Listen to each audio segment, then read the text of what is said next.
August 29th, 1907, 5:32 p.m. Quebec Bridge, St. Lawrence River, Quebec.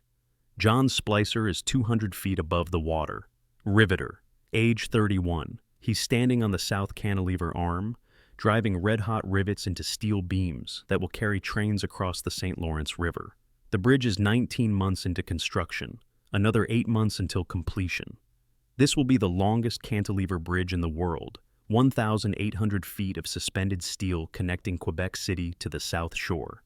He hears something, not the usual sounds, hammers, rivet guns, men shouting, different, a grinding sound, metal on metal, deep, coming from below, from the main compression members, the massive steel cords that carry the bridge's weight.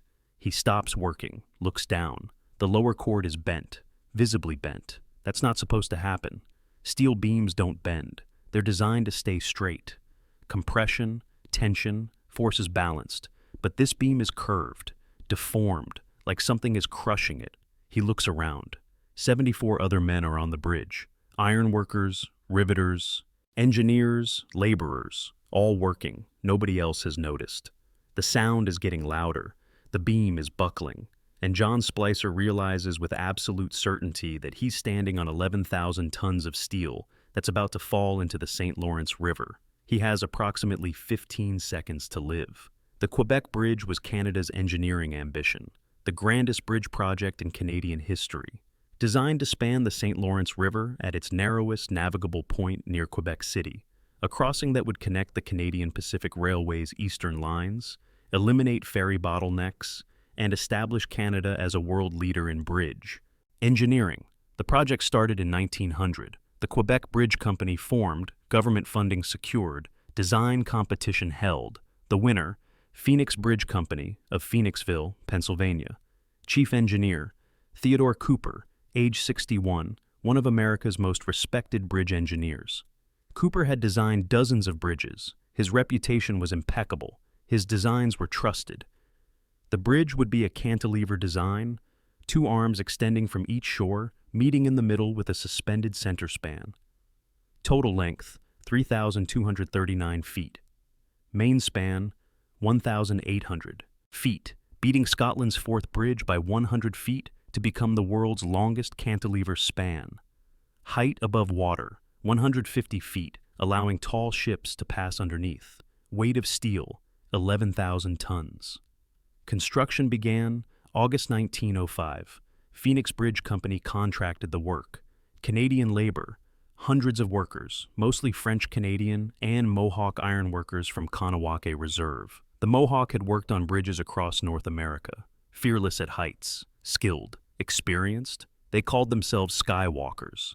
The work was dangerous. Ironworkers spent their days 150 to 200 feet above the river, walking on steel beams 12 inches wide, riveting massive plates together. One slip meant death. No safety harnesses, no nets, just skill and balance.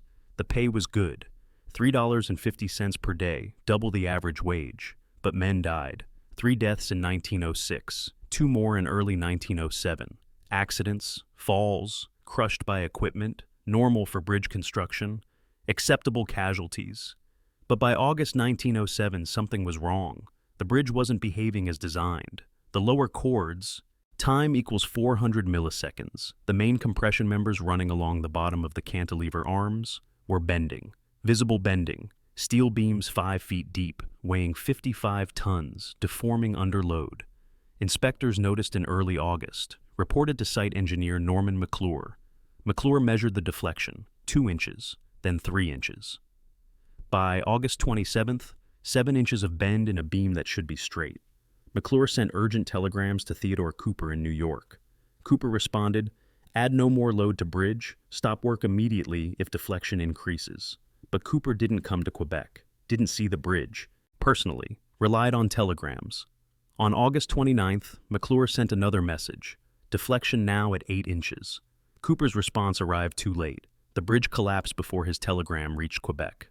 The failure sequence started at 5:32 p.m., August 29th, 1907.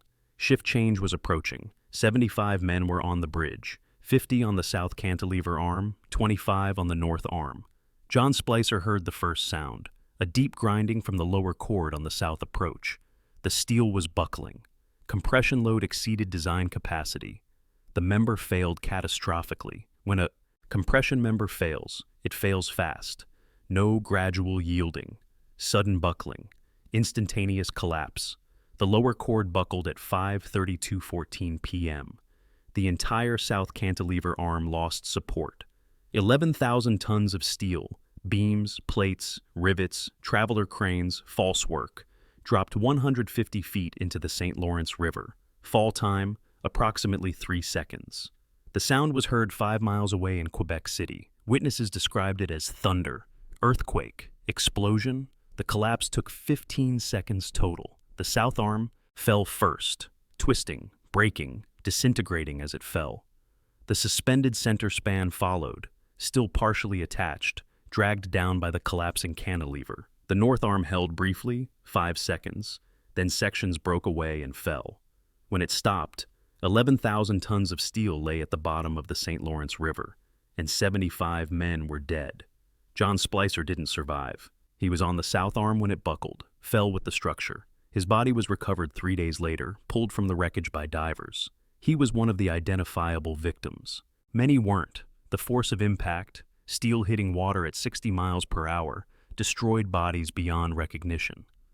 The death toll was 75, not 74, not 76, exactly 75. The Phoenix Bridge Company kept meticulous records. Every man on the bridge at 5:32 p.m. was accounted for. 51 were French-Canadian, 33 were Mohawk from Kahnawake, 1 was American, an inspector. Ages ranged from 19 to 52. Average age, 31.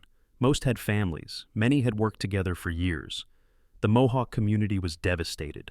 33 dead from one reserve, a catastrophic loss for a community of 2,000 people. Kahnawake held a mass funeral, 33 coffins. The Catholic Church couldn't hold everyone. People stood outside. The community's relationship with bridge construction changed that day. Before August 29th, Mohawk ironworkers traveled for work. After, many refused to work together on the same project, spreading out to minimize risk of another mass casualty. If you want to see how engineering failure killed 75 men in 15 seconds and changed bridge design forever, hit that like button. It helps us share these engineering disaster stories. Time equals 550 milliseconds, greater than subscribe if you haven't already. Back to Quebec. The investigation started immediately. The Canadian Royal Commission on the Quebec Bridge disaster convened September 1907. 3 commissioners, dozens of engineers, hundreds of hours of testimony. The question was simple: why did it collapse? The answer was complicated. Not one failure, multiple failures. Design flaws, calculation errors, communication breakdowns, and professional negligence, all combining to create catastrophe. First failure, the design. Specifications changed, but calculations didn't. The original 1900 design called for a 1,600-foot main span. By 1903, specifications changed to 1,800 feet, making it the world's longest. Theodore Cooper approved the change, but the structural calculations weren't properly updated. The compression members were sized for 1,600-foot loads, not 1,800-foot loads. They were underdesigned from the start. Second failure, weight estimates were wrong. Cooper calculated the bridge's dead load, the weight of the steel itself, at 8,100 tons. Actual weight, 11,000 tons. That's 36% error. Time equals 1,750 milliseconds, greater than the compression members were designed to carry 8,100 tons. They were actually carrying 11,000 tons, plus construction loads, equipment, materials, and 75 men. The steel was overloaded from day one. Third failure, warning signs were ignored. Inspectors noticed bending in August. McClure reported it. Cooper acknowledged it. But no one stopped construction. Cooper said, "Add no more load," but didn't order evacuation. The bridge was visibly failing, and 75 men stayed on it because no one with authority said, "Get off." Fourth failure, distance and communication. Cooper was in New York. The bridge was in Quebec. In 1907, communication was by telegram. Slow, delayed, imprecise. Cooper relied on written reports instead of personal inspection. When deflection reached critical levels, his response took days to arrive. By the time his stop work order reached Quebec, the bridge had already collapsed. The Royal Commission issued its report, March 1908. Findings: Theodore Cooper and Phoenix Bridge Company were responsible. Cooper's calculations were seriously in error. Phoenix Bridge Company's quality control was grossly inadequate. Time equals 2050 milliseconds / The design was fundamentally flawed. The collapse was not an accident. It was the predictable result of negligence, arrogance, and putting schedule ahead of safety. Cooper never worked again. His reputation destroyed. He lived another 11 years, dying in 1919, age 79, still defending his calculations.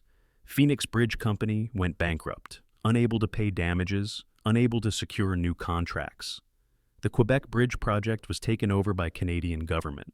Construction resumed 1908 with new design, new engineers, new contractor. The second bridge faced its own tragedy. September 11, 1916. During final assembly, the center span, being lifted into place, fell into the river. 13 more workers died. Different cause, different design, same river, same pain. The bridge finally opened December 1917. 10 years late, $25 million over budget, 88 workers dead. The Quebec Bridge stands today, still the longest cantilever bridge in the world. Trains cross daily. Drivers pass underneath. Most don't know that 88 men died building it. Don't know about August 29, 1907. Time equals 2,400 milliseconds / don't know about John Splicer and the 74 others who fell 150 feet into the St. Lawrence River. There's a plaque now. Erected by the Canadian Society for Civil Engineering in 1987, 80 years after the collapse, located at the Quebec end of the bridge, reads, Quebec Bridge, site of Canada's worst bridge disaster. 75 workers killed August 29, 1907. 13 workers killed September 11, 1916. Longest cantilever bridge span in the world. Doesn't mention Theodore Cooper. Doesn't detail the engineering failures. Doesn't explain that 75 men died because calculations were wrong and warnings were ignored. Some things don't fit on plaques. You can't engrave the specific sound John Splicer heard. The grinding of buckling steel, the warning that came 15 seconds before death. You can't memorialize the calculation error. 36% weight underestimate that guaranteed structural failure. You can't capture what the Mohawk community felt burying 33 men on the same day. But here's what remains. The Quebec Bridge stands because 88 men died, proving the first design was wrong. Theodore Cooper's calculations killed 75 workers because professional pride prevented him from admitting his math was flawed. The warnings were clear. 8 inches of deflection in a member designed to be straight, but no one with authority ordered evacuation because stopping work meant delay, cost, and reputation damage. The bridge opened December 1917. Trains cross safely. The engineering is sound. The design is proven, exactly as it should have been in 1905. But it wasn't, because 75 lives were cheaper than admitting error, and only became expensive enough to matter after John Splicer and 74 others fell 150 feet into the St. Lawrence River in 15 seconds on August 29, 1907.